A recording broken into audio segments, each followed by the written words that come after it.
Welcome to the show. I'm Olivia Nunn, and this is where we rise, rebuild, and remember that storms don't break us, they reveal us. So let's get into it. And I'm here with my very good friend, Brin'na Rollins-Williams, who is a leadership coach, a keynote speaker, and founder of The Legacy Fulfilled, who honestly, I just love spending time. We could spend all day talking and chatting and catching up, but since we only got a little bit of time, let's just jump right into it. And let's get into her story about where her rock bottom moments were. Yes. Thank you, Olivia, for having me on your podcast and being able to share a rock bottom rebuild, a pivotal moment in my life with your audience. So I appreciate it. Yeah. So, for you, your background is that you were corporate. You were amazing at what you did. Specifically, you were with Target, Target, as I like to say, and my kids love that store because it's like literally 2 blocks away, and that's where they always want to go. But you worked with that corporation for quite some time, and you were thriving there. But there was a price for thriving in corporate America. Walk us through that. Yes. So I am actually born and raised in Indiana, Midwest homegrown. And I graduated from Purdue University in 2014 with aspirations of going into the dentistry field. Lo and behold, I needed an internship to graduate, and I fell into an opportunity with Target in my hometown. It was a paid internship. Pay was pretty decent. I think it was like $17.50 back then, guaranteed 40 hours, and it was got me the credit to graduate. Lo and behold, I fell in love with the chaos of retail and decided to totally change directions and start upon graduation from Purdue with Target as a full-time career. And what I studied in college was front door to back door business with a focus on people development, which translated very well into business operations of Target.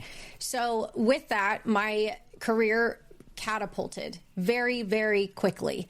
And typically you're in one position for about 18 months, and then you are starting conversations around growth and development, what your next steps could be, your path of desire, and all of that. And to put this into some perspective, by 4 years into the company, I had promoted 3 different times.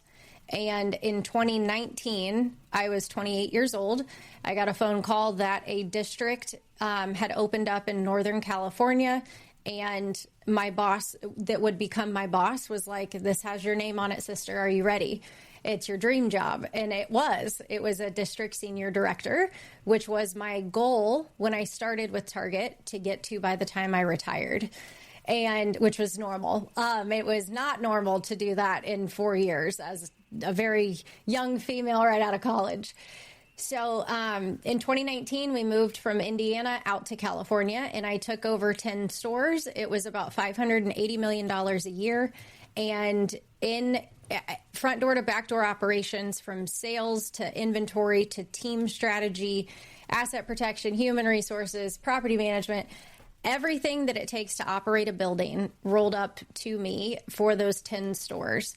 And I loved it. I was told it would be a rebuild market, and we needed to stabilize operations. We needed to engage the team. And I, of course, said yes and dove headfirst. And so I held that role for 5.5 years, all in with Target, 11 years of my career. And it was very rapid growth. And with that came the pay and the stability and the security that I wanted to create in my life. And the last 1.5 years of my role is when everything kind of turned. And it turned through the avenue of a relationship with a boss that was not my original boss at that time. So happy to get into that side of it and kind of the transition. But that's my career experience with Target in a nutshell. I still to this day love Target, support the bullseye 100%. But a lot of life lessons came out of that career. So you talked about how it's not normal for someone to go from where you started to where you were in 4 years. For you, some of that was leadership. So how were you able to progress in 4 years? And then what was the price that you paid in doing so? Great question. So I do think the leadership side of who I am innately as a person, I didn't recognize was a leadership skill set until later in my life. My dad was in the Navy, and so I was raised in a military home on that side of my family. So it was very structured, rigid. You always have plan A, B, C, and D. You're prepared for everything. You take initiative, and there's a plan, and you execute, and you're dependable, and you do what needs to be done. So that was one half of my lifestyle growing up. And then the other side was with my mom. My parents separated when I was very young and grew up with a very healthy relationship dynamic, but they were complete opposites. Mom's house was like a free for all, no rules. Like we had parties all the time, and I could be wild and free. And I've learned how to like snap into who I need to be, when I need to be there, to be in the role that I need to be, when I can be wild and free, when I need to be straight and narrow. And so coming into corporate and knowing what I needed to fix, but also knowing how to be human and have real conversations, really tapped into building a team that was just electrifying. I mean, it was like 360 synergy. It was fun, even if we were doing the worst task of the day. But on the same note, I knew my job was to deliver. And so I always had on paper that track record of being accountable, being responsible, delivering the results, presenting a plan, not just complaining about a problem. My job's to also provide solutions and then go implement that and bring my team along with me.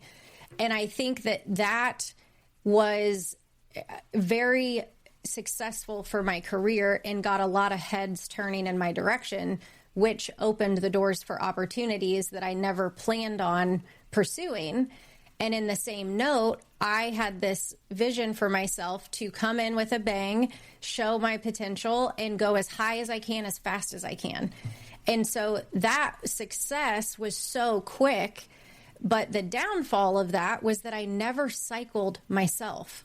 So I can say all these things and deliver all of these results, but the real strength of a leader is being able to sustain that and improve upon your own results year after year after year. But I had said yes to any and all opportunities that came my way, and I jumped up and higher thinking that, okay, this is success. But really, I never got to see what my talent plans looked like when they cycled themselves. What happens when you have a sustainable result, and then those people that are running that process, they promote. So how is their training in the backfill? I never had to see cycling myself until I became a senior director. And the reason that I started cycling myself is because I stayed put. I stayed in my position and I went deeper. I came in quick and got the results, got the right people in role, fixed the processes, but I wanted to also enjoy life. And it had gone sole focus, blinders up on the job, boom, promote. Sole focus, deliver the job, boom, promote. And I was experiencing that and heading into the first ever year of my career that I was going to cycle myself. And it was the most fun I had ever had in my career.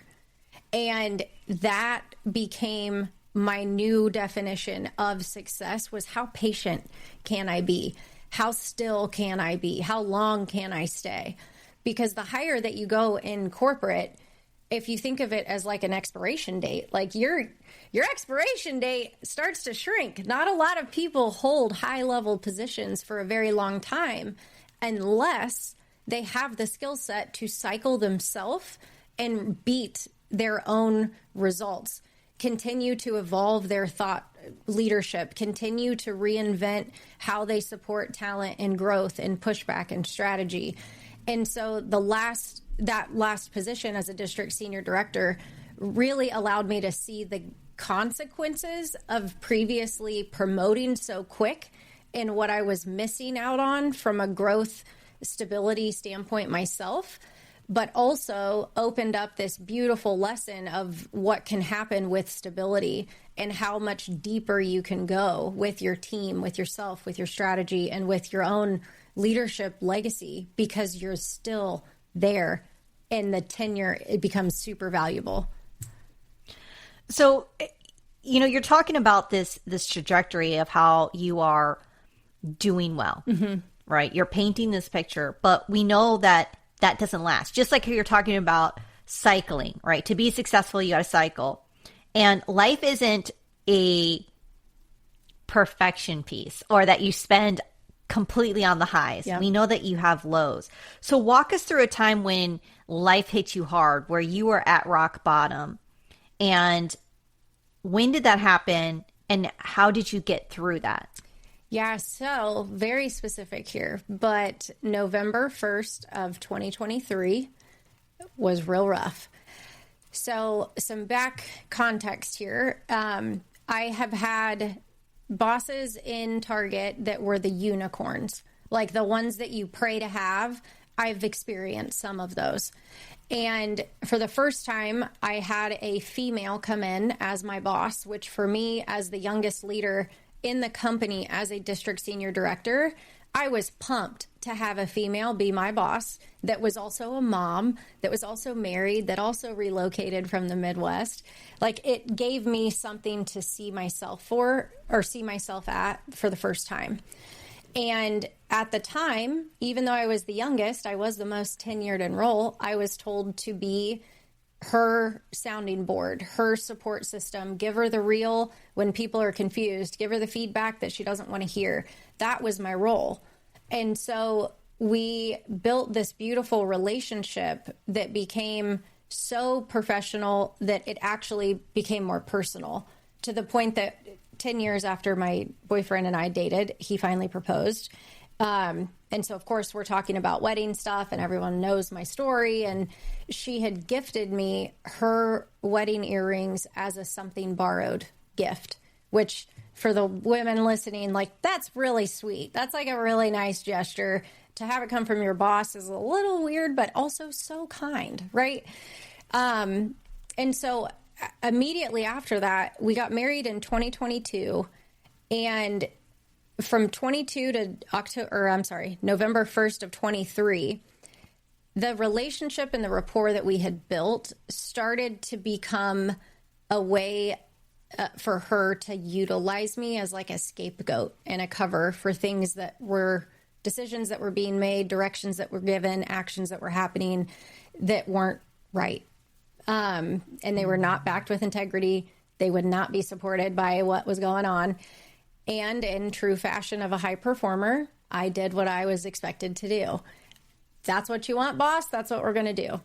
And so I stayed very quiet, but I had this internal conflict that was a beast waiting to erupt. And so I stayed compliant. I stayed small. I got really angry all the time about everything. And it's because it was stemming from, there's an integrity gap here. I'm being pulled in to participate in it, and I'm choosing not to speak up for myself. And I stayed the person that had all this achievement on paper because everything looks so great from the outside. I can't rock the bubble. I can't let people see the reality of what's going on. But it had gotten so bad. I went to the doctor. I went to a psychiatrist. I started therapy, and they had put me on panic attack medication. I thought it was just anxiety, but it was like life-altering, halt, collapse, full-blown panic attack, crying uncontrollably. It was horrible. And they started me on panic attack medication every 4 hours for 18 months. So I give that context because that 18-month battle was a choice. That was a choice that I chose to stay in and try to prove I'm going to power through this. I'm going to be the one who holds on. I'm not going to let her get to me and push me out. I'm going to fight and show I deserve to be here. And it had gotten so bad that I was witnessing the impact of toxic leadership at the top and seeing people who are also witnessing this happen that can do something about it, that are choosing to turn their heads. And so I followed the process and I observed, I kept a ton of notes and I submitted it up and waited for an investigation to happen. And all that came back around to say, there's a difference between right and wrong, and there's a difference between legal and illegal. And based off what you have submitted, there is not enough wrongdoing to be considered illegal. So we would like to offer you this severance package. Here's an NDA, and this is what we do at this level, and we're done. And that crushed my soul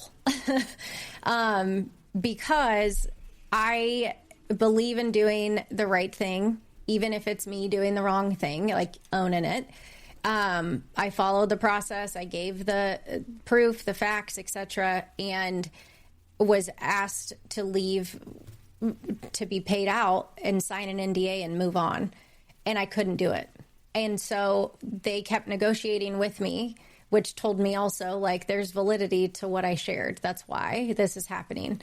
And finally I said, this is super unfortunate, but I'm just going to exit myself and I'm not taking a penny. So I declined the package and the NDA. I was still going haywire with the panic attacks, and alcoholism does run in my family and I am hyper aware of it, but I did not recognize after I had left, I jumped off the deep end. I leaned into that coping mechanism of drinking to escape. I totally did not know my own self-worth. My self-esteem was shot. My identity was gone. It was like I chose to walk away from the only thing I knew that has provided me success financially and success on paper and success in living this lifestyle, when reality was I was crumbling behind all of that. I was having the panic attacks. I was having the night terrors, waking up at 3 a.m. thinking I peed the bed because the sheets are wet. No, I am drenched in sweat head to toe. And it was horrible. My marriage started, I was picking fights all the time. I shut my family out, and I just did what I thought I should do, is like buckle down and figure out how to fix this. And I was spiraling out of control. And it led to a lot of really, really rough situations where I was with people I shouldn't have been with, in places I had no business being, doing things I had no business doing, because I was trying so hard to figure out why I just went from this massively successful role that I loved and that I never would have walked away from, to witnessing things that anyone should care about that are happening in their company at that level, and being told, no, like, just take this and go. I could not wrap my mind around it. And that was really brutal. What was for you? I mean, thank you for sharing this, and my heart, breaks for you, because, I understand identity, mm-hmm. right? When you've worn the nation's cloth for 20 years and then you hang that up, when everything about that uniform is you, and then you hang that up and when you're not that uniform and you're just you, mm-hmm. I get that. But for you, going through this, you had a coping mechanism of drinking and hanging out with people and doing things that you shouldn't been. You obviously lost parts of yourself mm-hmm. in this journey. Yeah. What was the turning point for you where you had to look at yourself and say, I need to find myself, or I'm going to completely destroy myself? What was that for you, and how were you able to turn the storm around? So I let me back up here just a little bit. So November 1st of 23, I had submitted my report up, and I had gone on a leave of absence, it protected my pay, bought the company time for the investigation, and I thought like, oh, they're going to handle this and then I can just come back in. That took 3 months, which brought us into 2024. And by March 29th of 2024 is when I exited Target myself. A couple months after I had left, I'm still in this spiral, and September of 24 comes around. I don't know the details. I don't know what happened, but all I know is that the boss that I had opened up information on was let go. I share that because most of the time in corporate, when you are in a position where there are talks about a severance package or NDA discussions, you don't ever see that go full circle, ever. Like there is no justice, if you will. There is no accountability. And you just become this, like, you stay stuck in victim mentality because there is no full circle retribution moment. So while I'm still spiraling and fighting the what the heck did I just do, that happens. And I was like, whoa, okay, maybe this was all supposed to happen this way, because knowing my love for my job and the success that I had created for myself, I also know I never would have left the company, let alone my job, because I loved it so much. But also it was at the expense of myself. I was willing to exhaust my body physically, to mentally ignore everything that I thought I wanted and just do what I was told to do, because I loved the job so much. I silenced actually who I am inside. And when I found out that she had been let go, I didn't care whether it had anything to do with me and what I shared or not.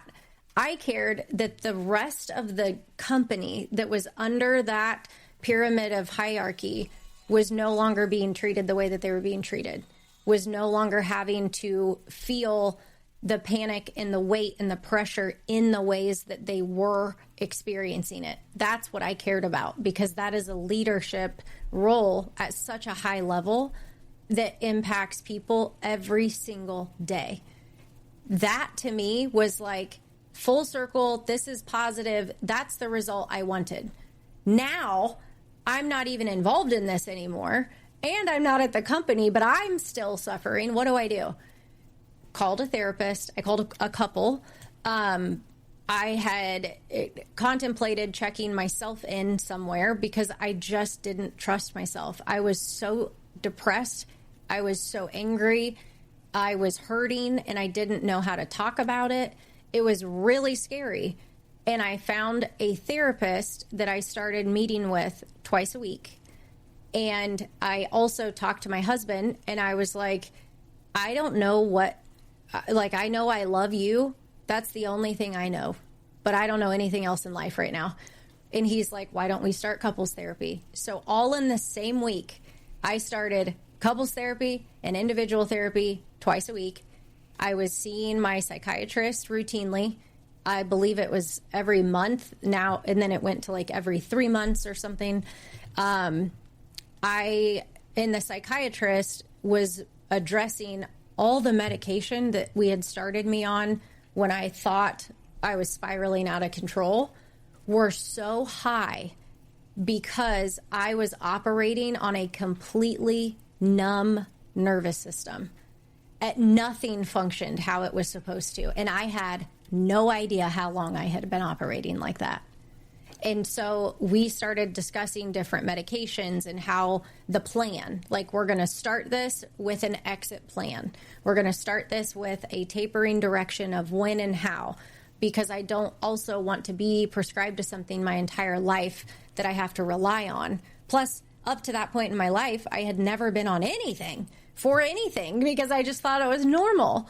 But I started to have this eye-opening moment of like, whoa, I'm actually not experiencing my own life at all. I am just in it, and I'm going through what I think I should be doing based off where I am and who I'm around and what they're saying.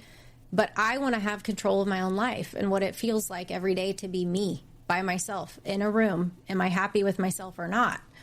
And that was a lot of mirror to mirror talks, a lot of therapy, a lot of unveiling what I had defined as success and why I did that, but also what I wanted success to look like and feel like. And I had it totally wrong. And that was a lot of work. And so I basically shut everything out of my life except therapy. And I quit drinking and I found a yoga studio. And for a full year, so 2024 into 2025, that's all I did. And I slowly started to come back to why did I love that role so much? It wasn't the chaos of retail. It was actually the impact of the people that I led. It was leadership. And I started to recognize that in most corporations and in jobs in general, you're trained how to execute. You're trained on paths to drive bottom line and to drive results.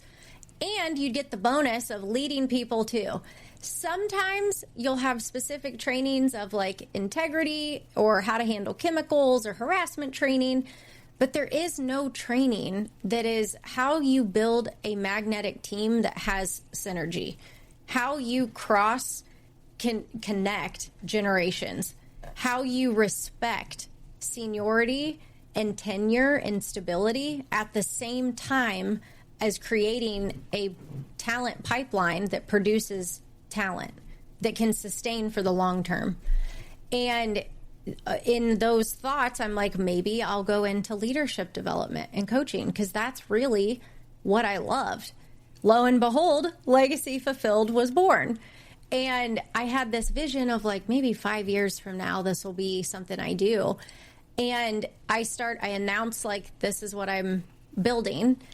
And I had people call me and they're like, Brin'na, I want you to be my mentor. I love what you are doing. This is so your arena. This is what I need help with. And all of a sudden, I legitimately had paying clients and do to this day. I'm like, okay, let's do like a 3-month agreement. I want to run through some like baseline stuff and we'll see what you think. You can give me lots of feedback. And by the end of those 3 months together, people that I did not know previously renewed with me for 12 months. And people that I worked with previously were like, how do we do this a quarter at a time? Because I know that I want to keep it as a sounding board. And so that has led into the work that I do one-on-one with individuals. Some are executive high-level leaders. Some are individual contributors without a team that they lead, but they do have the ability to influence through their leadership a 360 degree around them. And it's been beautiful. So I have that avenue of working with people. I also do speaking engagements where companies book me to speak to X-level leader. And then we go into breakout sessions and I facilitate a mastermind team building activity. It's incredible and it's so fun. But at the same time, you are getting the full authentic me, whether you want it or not. And it's because I don't want somebody on the other end to act like they have to have it all together. I might look polished today, but I'm also human. I've been there. I've seen it. I know how dark it can get. And you need to know that you're not alone in that. And as a leader, it is very lonely at the top. And I recognize how lonely I was that I didn't see in myself. That's like my lesson now that I can see. I love that you say that being authentic, you're going to get it whether you like it or not. But more importantly, I like the part that you said, you can look like you have your stuff together, but that isn't always necessarily the truth. Mm-hmm. Right? We say in the military a lot, fake it till you make it, right? Make it. Yep. But at the same token, there's a lot of validity in the fact that you are competent and capable in executing what it is that you are presenting or teaching. So not to say that at any means that what you're doing isn't valid. Right. However, like you said, we are human and we have our off days, right? Yeah. we woke up on the wrong side of the bed. Nothing's going right. Murphy's Law, right? Yep. You're running late. Your mascara went on wrong. You have to redo it all. And traffic is just piling up and you're not getting to your location early enough, right? All of those things. Yes. But, the other part is that you hit rock bottom and you figured out how to rise back through it. Mm-hmm. And what I loved about what you talked about for you, it was a lot of therapy. Mm-hmm. For me, that was true. And so was Faith. Mm-hmm. Besides using therapy, because you recognize that you need it, what was some other tools that were helpful for you? Because I feel like sometimes it's not just one, it's an arsenal of tools to help you get through your moment. And then the other part is, and I've said this before, it's not like your life is this perfect pitch up and this one pitch down, right? I say that most people ride this mini roller coaster, the kids roller coaster, right? These like small little up, small little down, small little up. And it's like, for the most part, their life is good. Yeah. But I feel like there's like the people like us where like the up is amazing. And when you hit that high, it's like, oh my gosh, the heavens have parted. Yes. Life is great. Everything's going good. Yes. Right? Yes. I am at the top of the world. But we know for every up, there's a down. And when we come down, it is like the fastest roller coaster, the biggest roller coaster at Six Flags. And you're just like zooming down. Yes. And when you get to the bottom, it is like the worst. Yeah. It is like Death Valley for some reason. Mm-hmm. You're at the bottom of the bottom. So with that being said, besides therapy, what is that arsenal of tools for you? There's a lot that also, I think one thing I recognized is where I was spending my attention, who I was giving my attention to, why I was choosing to give my attention to it, and what it was actually feeding into my brain, my emotions, my thoughts. And in this world, our phones, I've got 4 screens in front of me right now, plus my phone, like they're everywhere. And I would feed my brain a dopamine hit of something I could focus on so that I didn't have to sit still and think. I didn't have to sit still long enough to feel anything that I was actually experiencing in my body. And so between therapy helping me recognize my high highs bring low lows, and I pendulum like this, but also that pendulum controlled the emotional state of my day. So when things are going good, boom, something crazy happens, boom, how fast can I bounce back up? I pulled out a question of like, what would it feel like to be in cruise control? Because I like to go fast, or I like to not go fast and like still swerve around people. But like cruise control, what would that feel like to not pendulum? And that forced me, when I really like made that choice, I want to figure out what this feels like. I started pausing throughout the day and tapping into almost like a breath work practice where I do deep breath and I inhale for 6, I hold for 7, and I outhale for 8. And I do that like 10 different times back to back to back. It takes not very long, but it's a couple minutes. And that for me was a pause. And what I was doing mentally is, what was I looking at? What was I smelling? What was I feeling? What was I thinking? And I tapped into my senses. And I practiced that so much that I brought a lot of awareness to my life of where I was giving my time and attention, and asking, why am I doing this? And what is the value that I'm providing to someone? Is it out of compliance, or is it because I want to serve? And I recognized that majority at that time was compliance driven. And it was because I wanted to be nice. I didn't want to hurt someone's feelings. I didn't want to, again, I think we mentioned this in another conversation we were having, but I assumed that people were thinking about me and how I was making them feel as much as they're thinking about themselves they're not. I actually have nothing to do with it. So why am I the one that goes home and feels like that was a waste of my time and I'm frustrated when I could just own the fact that this season of my life, I don't feel like I need to be in this space anymore. And it has nothing to do with you. I need to protect myself. And I learned the power of boundaries in a healthy way like that.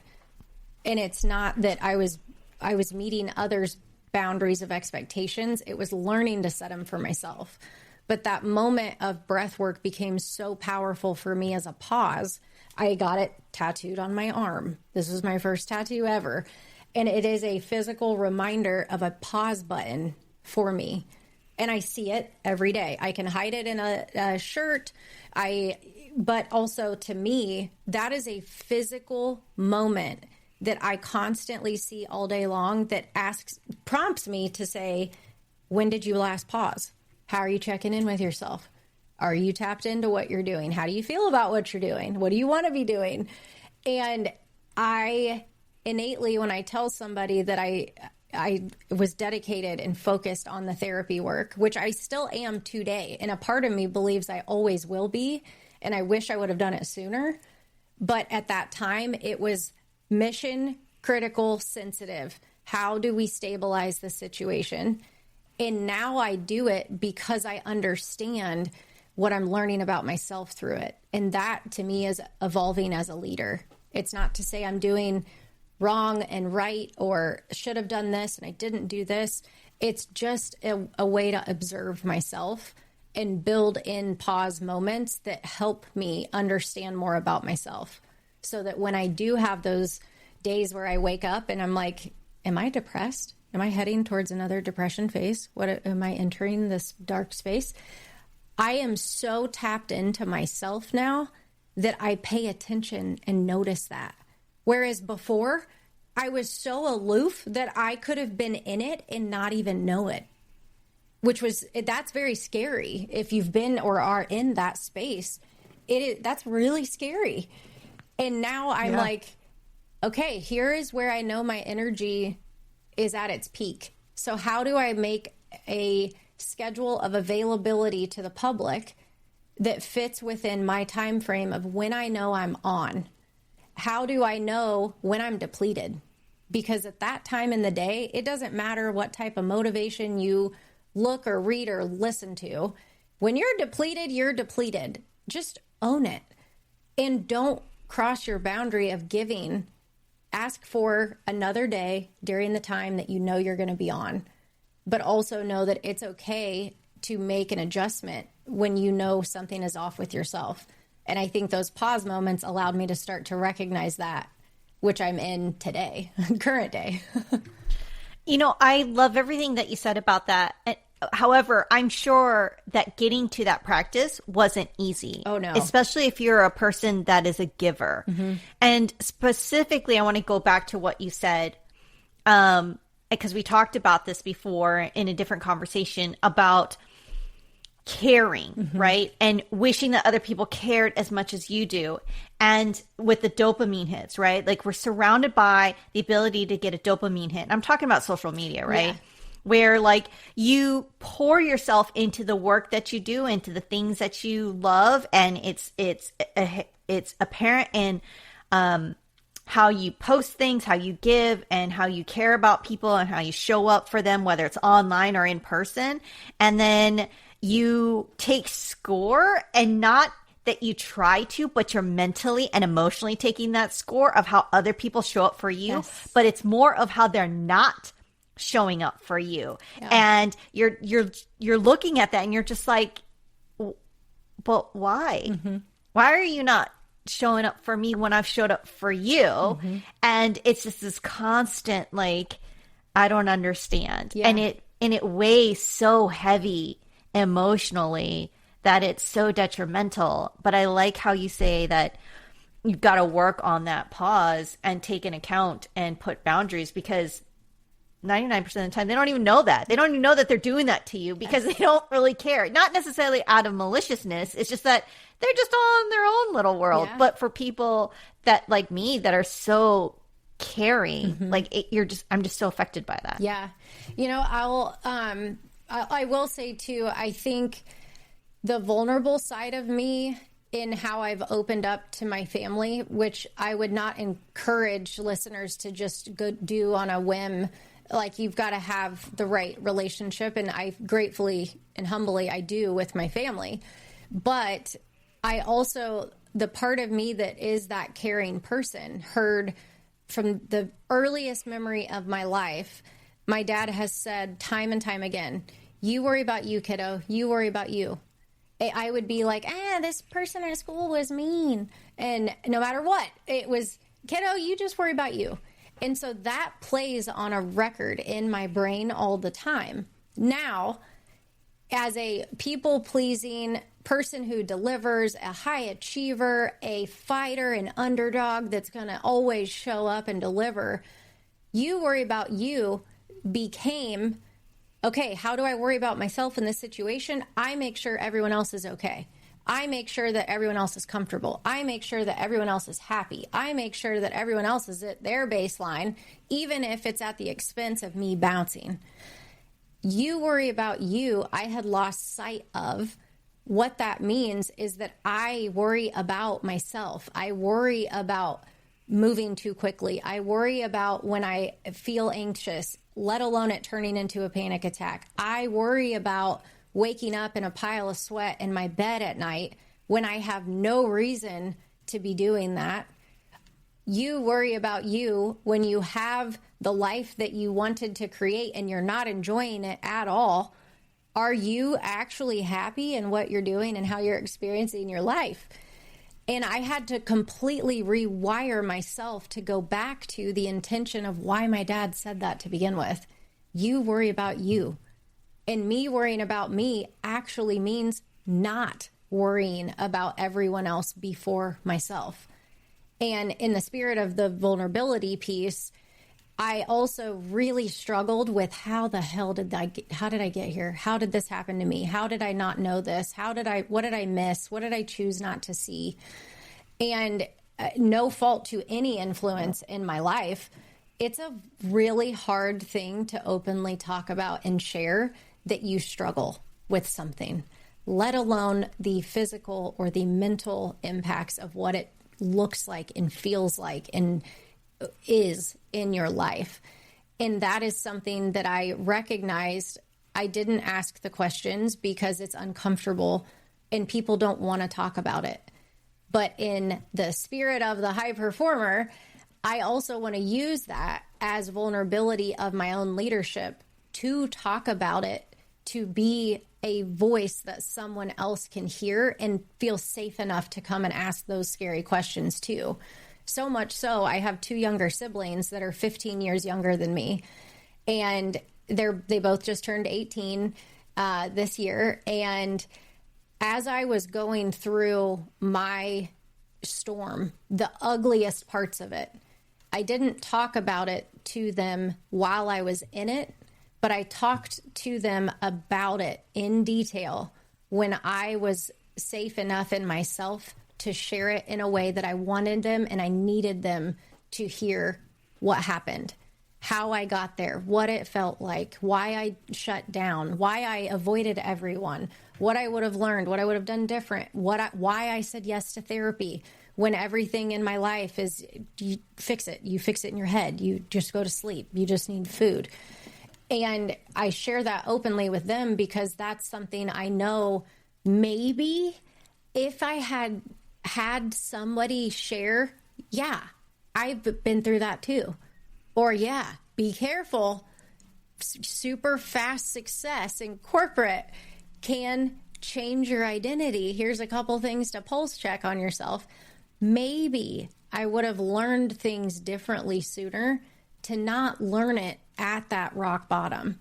So I talk about that on my socials or in some articles and newsletters. But most importantly to me, I talk about it to my younger sisters who are in college, gearing up the next generation of leaders who are going to enter the workforce in any capacity, that you worry about you. Here's what that actually means. Here is why I'm sharing this, because I don't want you to be alone and silenced. And I hope that helps others too. As we close here, what has your storm taught you? It has taught me that I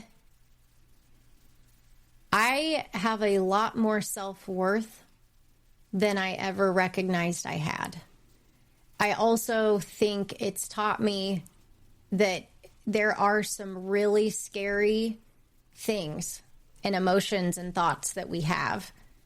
But the gift is that we have the ability to learn from it and have it make meaning to us in whatever that means. And for me, it's that I learned a lot of my limits. I also learned a lot of boundaries that didn't exist. But that means now I can go create them. And I might lose people, but I also am going to meet a lot of the right people. And it's just, I think it's the ownership piece of becoming who you want to be. Because at the end of the day, the team at Target isn't going to remember that we broke a sales record on whatever year. But they are going to remember when I called them and I said, I'm really sorry that your dad passed away. Would you be okay sharing the details of the funeral? Because I would really like to come and support you, and then actually follow through. That right there to me is what leadership and building a leadership legacy is all about. I love that. I love how you talk about boundaries, about what your dad told you, about making sure that you take care of yourself, because I think that's nuggets of wisdom for me as being a people pleaser. Yes. And just rising through your own storm. And I love I could probably listen to this on repeat and just glean just the amount of nuggets that you dropped on us today. Last thing, where can people follow you? Yes. So you can check out my website, legacyfulfilled.com. I also would recommend LinkedIn, Brin'na Rollins-Williams. I do have an apostrophe between the N and a hyphen between the last name. So you can also find me on Instagram, brinna.rw, and I will drop the link so you can include them in the show notes. But I'm available. Email, text, call, whatever works for you. I am here for you. And if you are a leader of people, processes, stay-at-home mom with the kids looking at you, you're leading. And they're watching and they're listening and they're learning from you every day. So make sure you worry about you and go build a legacy that you can be proud of. Thank you so much for spending time with me and just dropping pearls of wisdom. Thank you. Thank you. Thank you, Olivia. It was great to talk with you. Absolutely. Thanks for being here. Keep rising, keep speaking your truth, and always remember you are the storm.